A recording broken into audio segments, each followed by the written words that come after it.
Hello everyone and welcome to SwitchUp. In today's video we're going to look at 10 of the best games on the Nintendo Switch in terms of games where you have to survive on an island or fight for your life, crafting along the way. There are actually more of these games on the Switch than we first thought when we put this list together, and there are some very good ones too, which is always nice to see. So which ones make the list? Well, let's find out.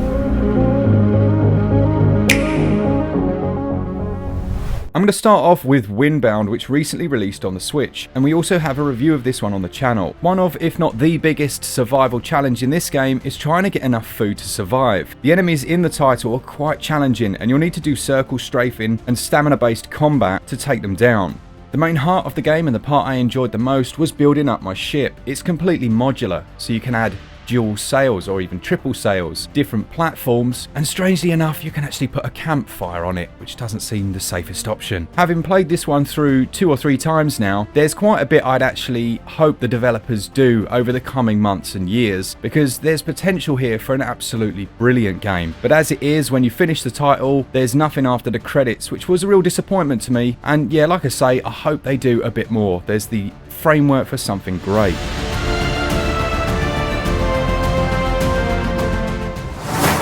Next up then, we've got the one and only Minecraft survival mode. It wouldn't be right not to feature this one, and actually it has quite a deep survival system. You'll be building up your house, trying to fight off those mobs as they approach at night, and going out and exploring, trying to find diamonds, and then eventually reach that ender dragon, etc, etc. Everyone knows about Minecraft, you know what it entails, but there's a really strong survival element here. Now unfortunately, the Bedrock edition which came to the Switch still has a number of issues. I've had repeated crashes, it seems to have problems with memory management so that it slows down and gets a bit janky the further you go on, but it's still Minecraft, it's still a good game. I just prefer the Legacy Edition. If you are unfamiliar with it, you've been living under a rock, then it has offline 1 to 4 player multiplayer, local wireless so you can do LAN play for 2 to 8 or online 2 to 8 as well, and a 1.09 gigabyte download. You love a bit of Minecraft, don't you, Glenn? What's Minecraft? Yeah, no, I've never really played it. I've played a bit of it with you, haven't I? But yeah, no, it's not really my cup of tea, I've got to say. I'll get me coat. Next then we have a game called Smoke and Sacrifice. This sees you taking on the role of a mother named Sachi, who is forced to give up her son as part of a ritual to try and appease the blazing sun tree and keep the land fertile. What this basically equates to is of course a crafting game where you must build weapons to try and keep yourself alive as you try and search for your son and get him back. Now when I reviewed this game, it's a good game. I think I gave it about 70%. It has had a big patch since then, which has fixed a lot of the issues that I did find with the game at that time. If you are interested, you get about 15 to 20 hours worth of play out of it, and it sells for about £16. Probably one to wait for a sale on, I would say. Yeah, such a good game. Such a bad pun.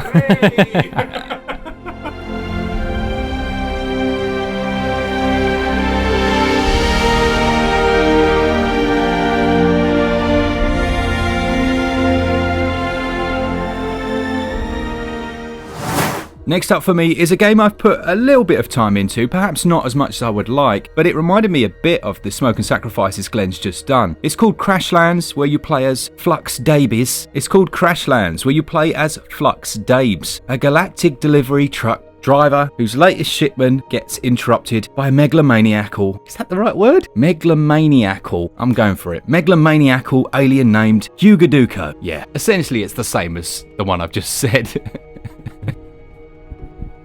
I didn't understand a word you just said, and we're speaking the same language.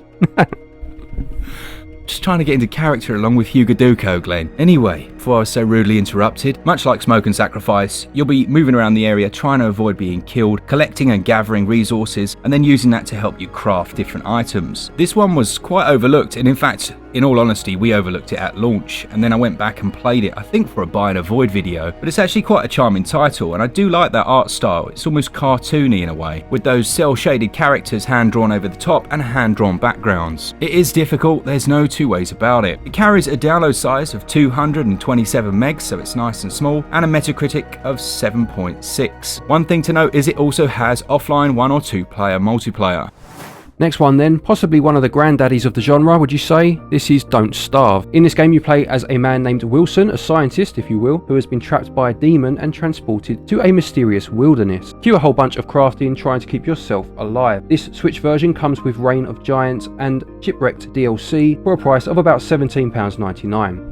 How can you say Wilson and not shout his name out, Glen? Come on. Because I was going to just subliminally flash the ball onto the screen. It's called subtlety, Mark. Come on, mate. Bloody hell. All right.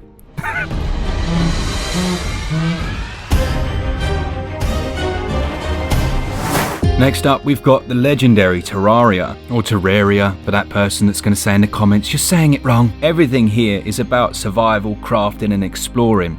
There's touch screen support as well on the Switch version, which is really nice, and it has up to 8-player online play. Now, I know at launch it was quite a few versions behind the PC version, and let's be honest, it's probably going to stay that way all the time, but they are updating it. It has over 300 different enemies to fight, 20 different bosses in the game as well, but there are 20 biomes and mini biomes to explore, and it's all about that exploration here whilst trying to stay alive. In terms of survival, they've added a new expert mode, which is essentially designed to provide new challenge and something to give those veterans that much tougher experience. To facilitate your survival and crafting, there's over 800 items in the game. In fact, the total count is 3,500, which is ludicrous, but they added 800 new ones for this version. It holds a Metacritic of 8.6 on the user side, and it's going to take you, well, hundreds and hundreds of hours you could spend playing this one. Well worth playing, especially if you thought Minecraft was the best in this genre.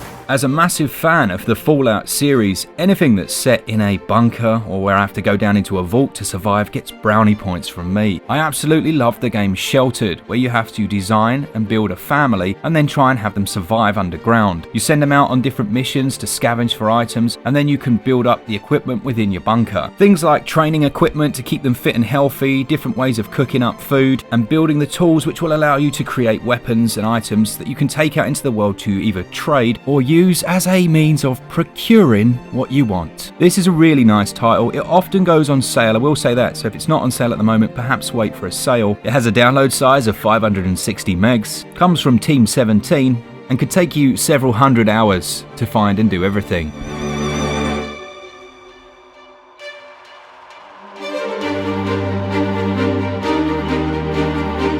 Next up then, probably my favourite, or definitely my favourite on this list, This War of Mine Complete Edition. Now this is a survival game obviously, but you play the role of civilians during wartime as opposed to the soldiers as you usually do in such games. This was actually inspired by the Siege of Sarajevo, which took place during the 90s, and the basic premise is that you take on a team of civilians living in a house, each with their own skills, such as being able to cook or being better at scavenging, and you need to repair the house, keep yourself safe within it, keeping morale high, which is a huge part of the game, whilst going out at night and getting the supplies you need to continue to stay safe. You need to go until a ceasefire is declared, and there are a variety of endings to find depending on the characters you play as. This is one of the best games I've ever played for what it does, but it's also a very difficult game to play because you become very attached to your characters, and seeing them die is actually very emotional.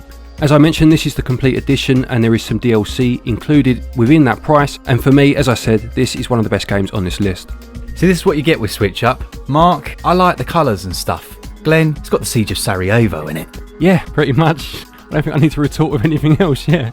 Bloody good colours though. Last up for me then, and it's a bit of a guilty pleasure, as Glen just aptly put it, and it's Jcb Pioneer Mars. Now, I'm not gonna lie, it's not the greatest game ever, and you should definitely wait for a sale, but as you know, I absolutely love anything space-based. And once you get past the silly branding, there's actually quite a bit you can do here. You discover and mine resources, construct your buildings, but you actually have to 3D print items to help you survive, and you will be dying quite a lot. Things like sandstorms blow up when you're out and about scavenging, and it can be the death of you, or you'll fall down a huge crevice and run out of fuel. It's just brutal. It's very much about surviving that hostile environment rather than fighting off enemies and things like that. It carries a 3.8 gigabyte download and is single player only, but if you're a space nerd like me, I think you might actually enjoy this one. As promised, you know there are a couple of absolute stinkers, and the two that we would say to avoid like the plague. Firstly, you've got Ark Survival Evolved. Now, fair play to developers for bringing it across, but unfortunately the support just hasn't been there for it, and let's be honest, it's one of the worst ports we've seen on the Nintendo Switch. Then there is Radiation Island. Now that game could take years off of your life. It looks so good from the screenshots. You think this is going to be incredible. You sit down to play it. How best to describe it? It's crap.